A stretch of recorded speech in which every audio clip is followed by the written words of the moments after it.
It's definitely strange talking about a game that is set to release 2 years from now. However, I just backed a game for 35 euros called Amber Chronicles of Lhur, which is claiming to be a new hope for the strategy genre.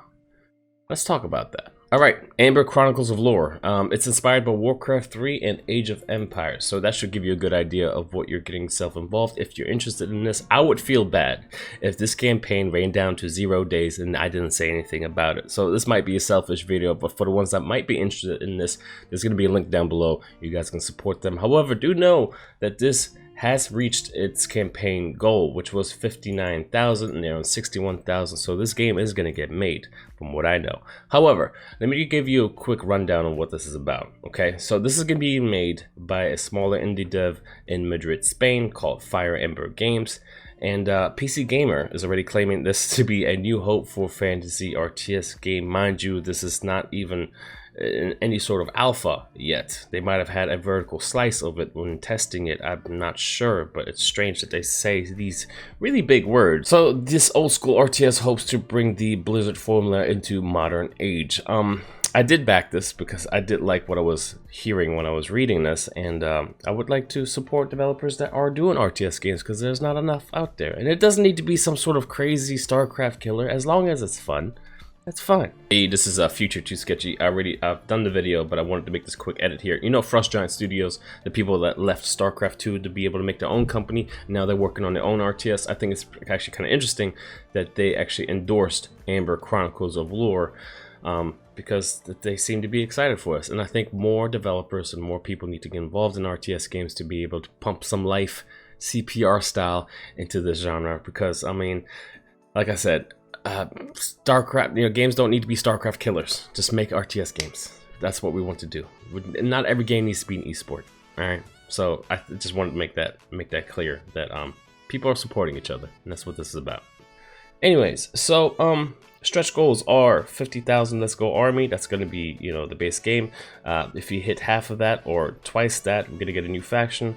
2.5 that, you're going to get a new game plus. Not sure what that is. And then 3 times that, essentially, we're going to get another faction called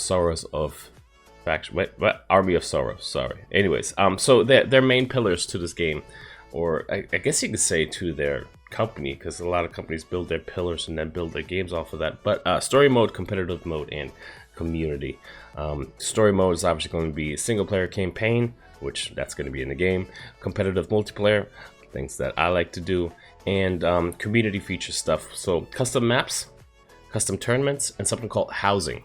Housing, you might be like, what? What's housing? So housing is a way to pretty much show off your trophies that you've accomplished over the course of playing this game. Whether it's, you know, killing monsters in a single player game that might have been really hard to do, for example, like a boss, or acquiring medals or platinum stuff while you're ranking up, you know, like trophies you can gather for like Age of Empires that you can put in your town center, or League of Legends that have their little banners and whatnot. Speaking of League of Legends, there's some similarities of League of Legends in here, because I did mention Warcraft 3, which has heroes, so this is going to have heroes as well. I should have mentioned that in the beginning for the ones that might be interested in RTS games. They're like, I'm not sure about the heroes part because that feels like a MOBA to me. That's in this as well. So let's talk about the world of Lhur real fast, because it's pretty interesting. There's a small little log line right here. It says Lhur, a fantasy world, is being devastated due to the over-exploitation of Amber, which is one of the main resources here. There's 2 resources that I know of in this game. There's Amber, which is going to be the way that you are going to be, you know, spitting out units. Essentially, those are your minerals. That's your iron. That's your basic foundation to building an army. And then there's something called Blessing of the Gods, which that's not in stone yet, and they're going to work that out. But Blessing of the Gods is going to be a way you are going to be able to it's your Vespium gas, right? It's your oil. It's that other resource that makes your units better. Mirth the Dragon is going to be one of those big bosses during the campaign. First lore book, I think this is pretty cool actually. You can pop this open right now, free to download. You're going to be able to read a little bit about the lore, whether it's in Spanish or in English. I've read through this. It's pretty good. There's several pages of this. If you're interested in learning more about Amber Chronicles of Lhur, I suggest you should download that. Really nice presentation.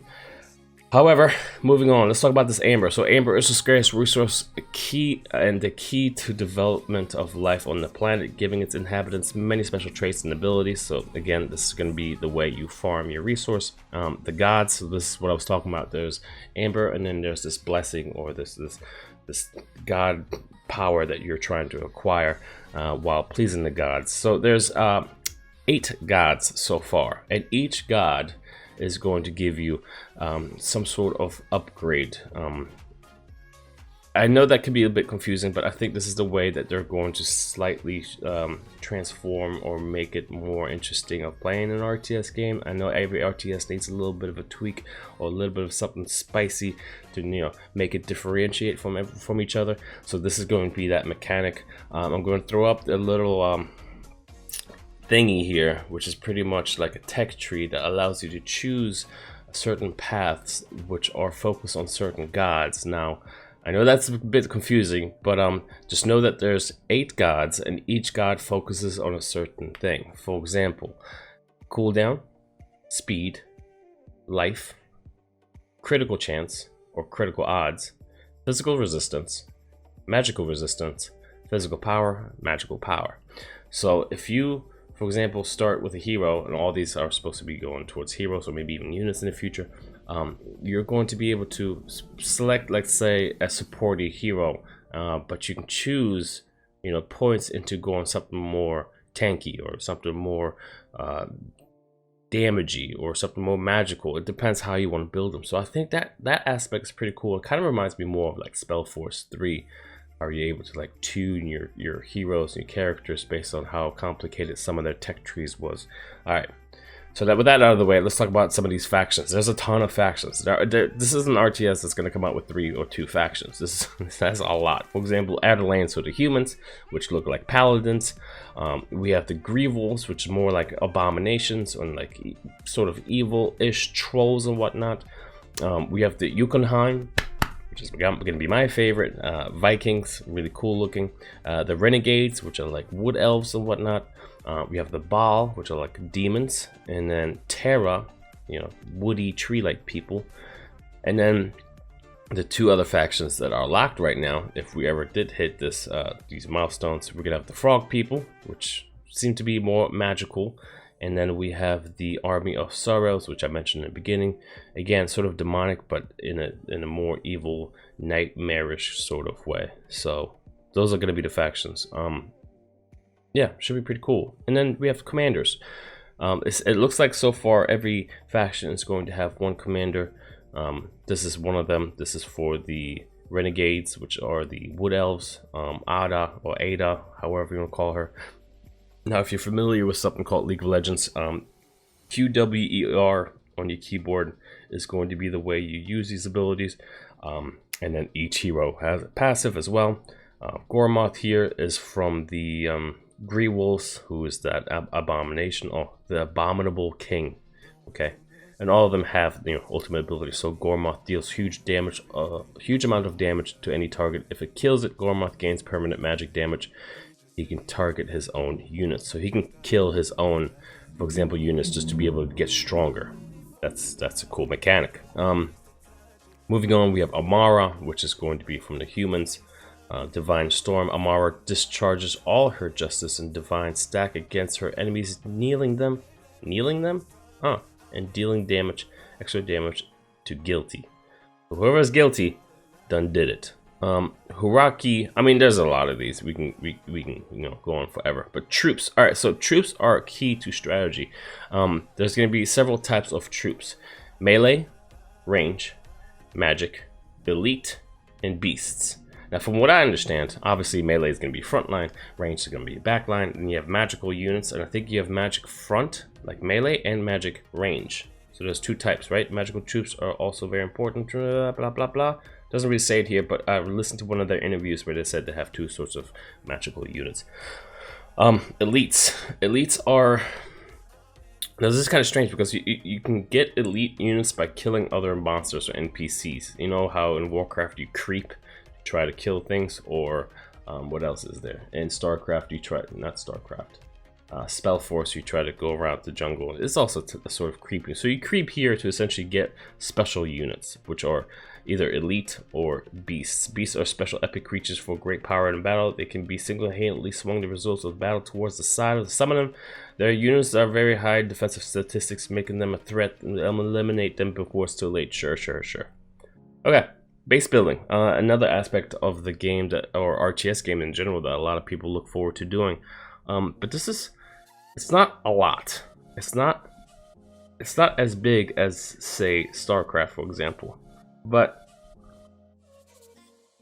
constructing a base is essential, right? The players will manage to produce several buildings. For example, the main building, which is going to be your headquarters. And I'm guessing that you already start with that, right? So you don't have to build it. Produces and manages amber workers and must be destroyed to be able to win the game. Got it. That's your core. That's your headquarters. You know, we got that. Barracks. Troops are trained here. Fantastic. Tech building. Used to build and improve units and general goods. Okay. And then you have defense and then creatures. I don't know why it's just creatures. It's just creatures. This building that allows you... What? There's a building that allows players to train their creatures once they have managed to take the special objectives on the map. So maybe this is a neutral building. Maybe there's a building that allows players to train their creatures once they have managed to take special objectives on the map. That sounds like it's a neutral building. Sounds like anyone's able to get that. But it does look themed, you know. This is probably the Renegades. This looks like it's the Gree Wolves. Or maybe this one. Not sure. But it should be pretty interesting to see how this evolves. You know, there's a progression system, which is something I tried to mention earlier. Heroes are going to be able to level up. If you've played League of Legends, Heroes of the Storm, any sort of MOBA, Dota, for example, you should be pretty familiar with this. You walk around with Hero. He's level 7 right here on the screen. You know, he fights a little bit. Mind you, this is early game development. Nothing is going to look polished. We'll get there. But they just leveled up, and now you can choose from, you know, deal more damage while they're attacking you, run faster, whatever. It's a level up system, you know. So it should be pretty cool to see how they implement MOBA-ish elements to RTS, and I just realized that has been around for years, but let's see how they execute it this time, claiming it to be a new hope for RTS games. So competitively speaking, ranked ladder, matchmaking, and tournaments, all things that need to be in game, especially if we want to talk competitively. That's self-explanatory. There is going to be 1v1s, 2v2s, and tournaments. Exclusive skins, you can win avatars, special trophies, yada yada yada, and display housing system, which I explained earlier. So we can talk more about that here. Custom maps. I think custom maps is such a big deal, honestly, especially when you're talking about trying to get a community involved or a lot of people involved. And just, I mean, I know this firsthand, you know, covering Iron Harvest and whatnot. The amount of times I saw people say, yo, where are the mods at? How can we get involved? Can I make my own map? Can we adjust certain things? I mean, that's not available. And here, they're already, right off the bat, they're like, yo, we're gonna have custom maps. And I think that gets a lot of people excited for the ones that want to be a little bit more creative and or even help out the community to this game or whatever other game they're helping out making maps for. I know a few people that always come to me and like, yo, check out this map. It's pretty dank. I look at it, I'm like, I never played this game in my life, but yo, whatever you did, it looks cool. So, you know, there's a lot of people out there that like this kind of stuff. Anyways, housing. So I already explained this, but essentially it's your house in which you gather cool shit and make it look nice. And the more cool things you do in game, the cooler your house is going to look. There's also going to be a castle, which I'm guessing is going to be for guild members. You know, you're going to be able to build a guild, and whatever your guild accomplishes, you're going to be able to decorate your house. And then this is, I mean, for this, I honestly, for self-worth, for people that, you know, aren't streamers or YouTubers, it's nice. But I think this is a big streamer or YouTuber attraction because they're going to be able to, you know, chat with their chat, hang out, make YouTube videos, blah blah, blah blue, and while they're doing all these things with their hands, they're gonna have this thing in the background, and it looks all cool and pretty and shiny. You know, I think that's there's a bit of an accomplishment there on showing off the things you've done so far, and I think it's pretty cool. It's a different way of just putting a border around your portrait saying, I am now gold. Whoop-de-doo, you know, so whatever. Rewards. So this is going to explain more about the tiers. I'm not going to waste your time in talking about that. This has been a 14-minute video so far, and if I edit this down, it's probably going to be 15 minutes. I think this has been way too long already. But I am looking forward. Wow, I think this list grew since the last time I've been over here. Yeah, I think. Anyways, the roadmap. Last thing. Alpha is scheduled to release August 2021. That's next year. It's a long time. Alpha Early Access, November 2020, a year from now. Closed Beta, June of 2022. So 2 summers from now. Yeah. And launch October 2022. Literally 2 years from now. Is this too early for me to make a video on it? Probably. But this Kickstarter, like I said, is 9 days left to this thing. If you like what you see, head on over. Show them some love. No big deal. They made their thing. They made their goal. They you know, it says to go make the game. So support them if you like. I don't know what else to tell you. I do know what to tell you. Hold up. The only tier worth getting is the one that says Alpha Access. So now you have to, so my tier is already out. Got it.